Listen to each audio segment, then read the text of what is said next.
So, next class, B, he shall be obliged to pay the price.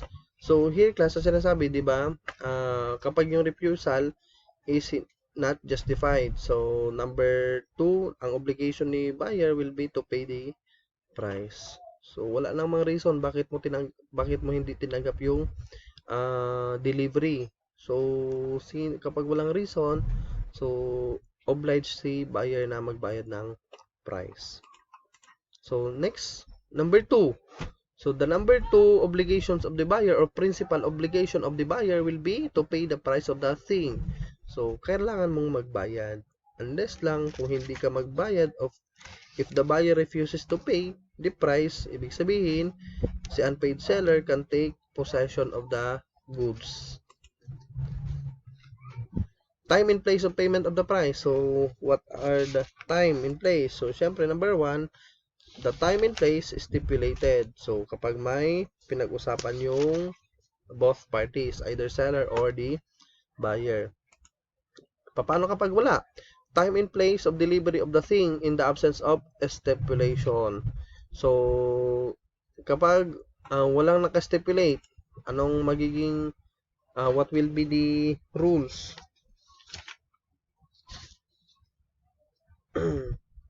So, yan yung sinasabi sa Article 1582. So, the time and place of delivery of the thing is in the absence of stipulation. So, ang sinasabi sa Article 1582,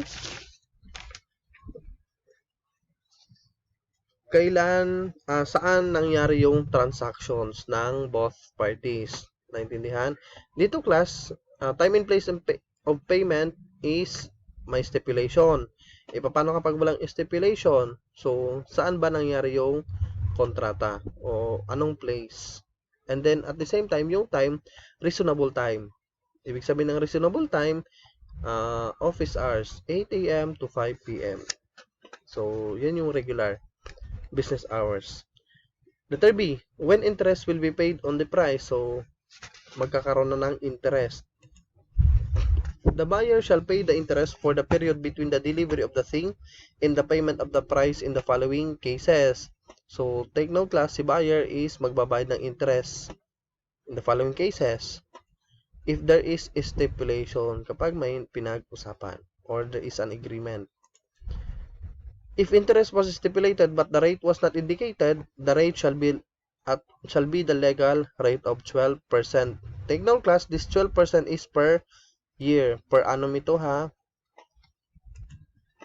If the thing sold produces fruits or income. So, si buyer magbabayad ng interest kung yung thing sold produces fruits or income. So, let's say for example, nagbenta ka ng lupa. Pero yung lupang yon, syempre may fruits doon or income. So, pwede mong taniman. So, the buyer shall pay the interest. 3. If he is in default from the time of judicial or extrajudicial demand for the payment of the price. So, here class, bagay ito sa payable on installments.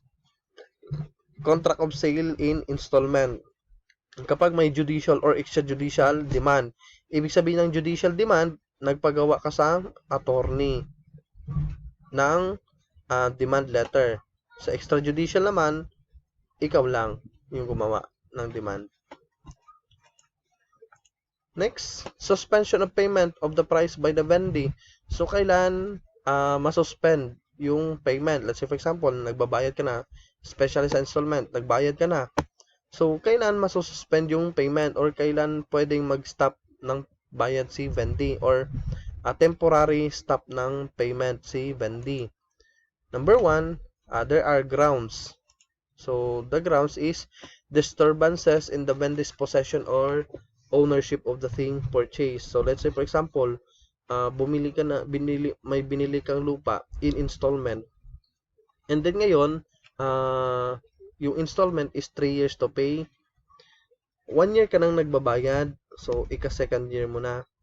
What if may disturbances? Ibig sabihin ng disturbances, merong nagkiklaim doon sa property na binili ni vendee. So, si vendee has the right to suspend the payment of the price kay buyer. So, yan yung number 1 grounds. Next, reasonable grounds to fear such disturbance by vindicatory action or foreclosure or mortgage. So, Article 1590. So, ang sinasabi sa Article 1590 class,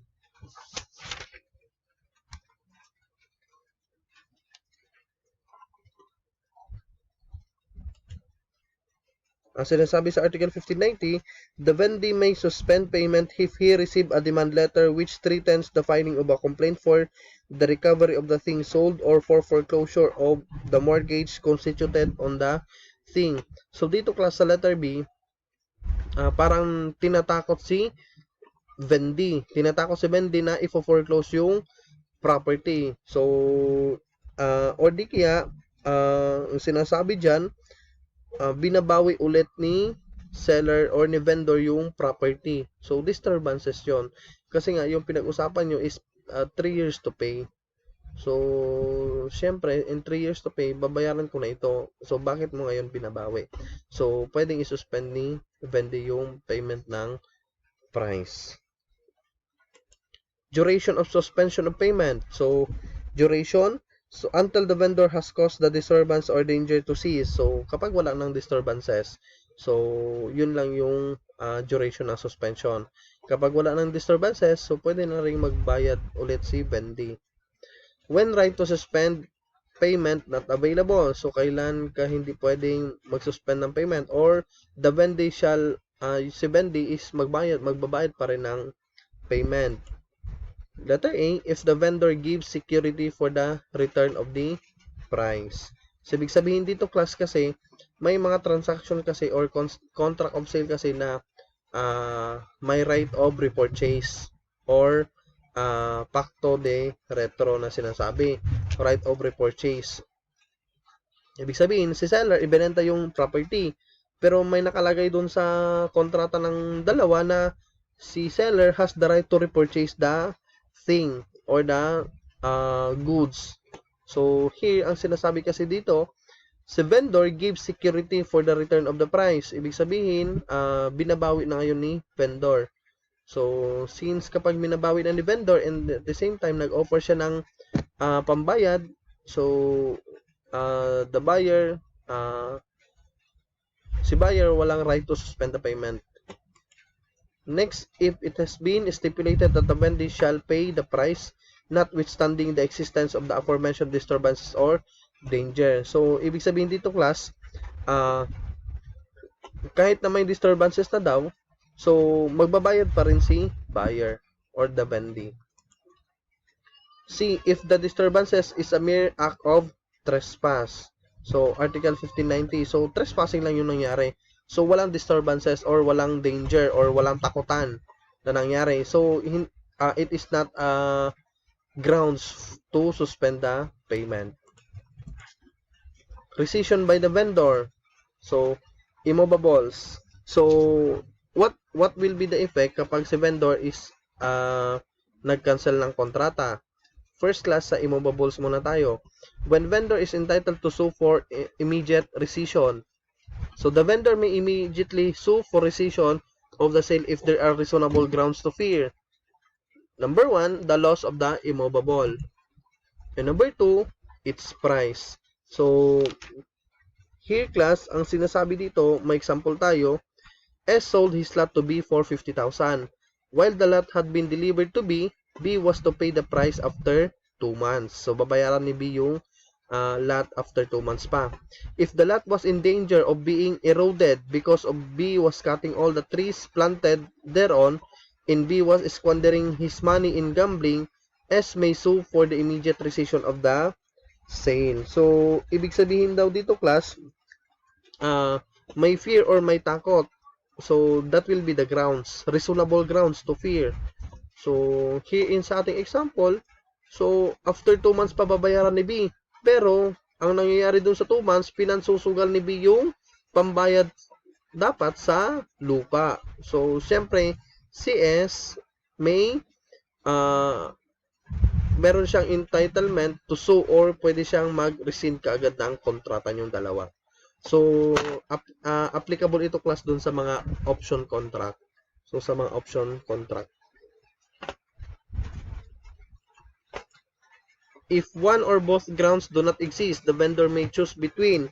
So, number 1, fulfillment of the contract with damages. And number 2, rescission of the contract with damages. Next, pactum commissorum. So, ano ito, class? Pactum commissorum is an agreement between the vendor and the vendee in the sale of an immobile that rescission of the contractual of right takes place if the vendee fails to pay the price at the time of agreed upon.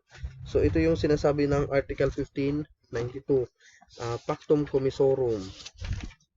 So, sabi dito, pactum commissorum in the sale of immobile, even though it may have been stipulated that upon failure to pay the price at the time agreed upon, the rescission of the contractual of right takes place. The vendee may pay even after expiration of the period as long as no demand for rescission of the contract has been made upon him either judicially or by a notarial act. After the demand, the court may not grant him a new term. So, ito class ang sinasabi. This agreement is not valid accordingly. The vendee may pay even after the expiration of the period as long as it has no demand for rescission has been made upon him either blah blah blah. So may example tayo. S sold to be a specific parcel of land at a price of 100,000 to be paid after 30 days. The contract provides that the sale shall be automatically rescinded if B failed to pay the price on due date. So, ibig sabihin, class, merong 30 days para magbayad si B. Kapag si B hindi makapagbayad within 30 days or after 30 days, yung kontratam is marirescind kaagad. B failed to pay on due date, but tendered payment 3 days after. So, take note, class, after 30 days, dapat magbayad na si B ng 100,000. Hindi siya nakapagbayad. So, nagkaroon lang ng pera si B after 3 days pa. So, S, however, refuses to accept the payment asserting that their contract was automatically rescinded. So, after 3 days, nagkaroon na ng pera si B. Naintindihan? So, hindi na tinanggap ni S yung pera. It's because nga yung 30 days is na-expired na. And at the same time, na-rescind na automatically yung kontrata. So, according to their stipulation, when B defaulted on due date, so is S correct? So, correct ba si S doon? So, the answer will be no. The answer is no. Their stipulation providing for automatic rescission. So, yung the stipulation class na automatic rescission, that will be a void stipulation or it is not a valid. Kasi nga, ang sinasabi sa batas, dapat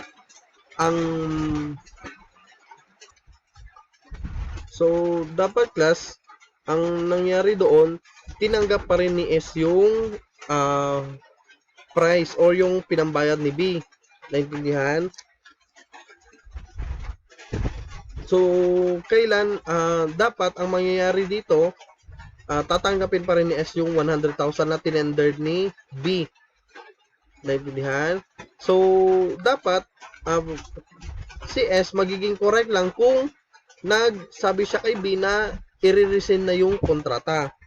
So, sabi dito class, if S had made a demand for rescission of the sale, either judicial or by notarial act. Ibig sabihin, class, after B's default and ahead of B's tender of payment. So, explain ko na mabuti. After 30 days, dapat magbayad na si B. Naintindihan? Hindi nakapagbayad si B. So, si S, sabi niya, automatically rescinded na or automatic canceled na yung kontrata nilang dalawa. Pero, after 3 days or after the expiration, pagkatapos pa ng 3 days class, nagkaroon ng pera si B. So, si B, nagbayad or nagtender ng payment kay S. Pero si S refused to accept the payment. Naintindihan? It's because nga, sabi ni S, automatically rescinded na yung kontrata natin.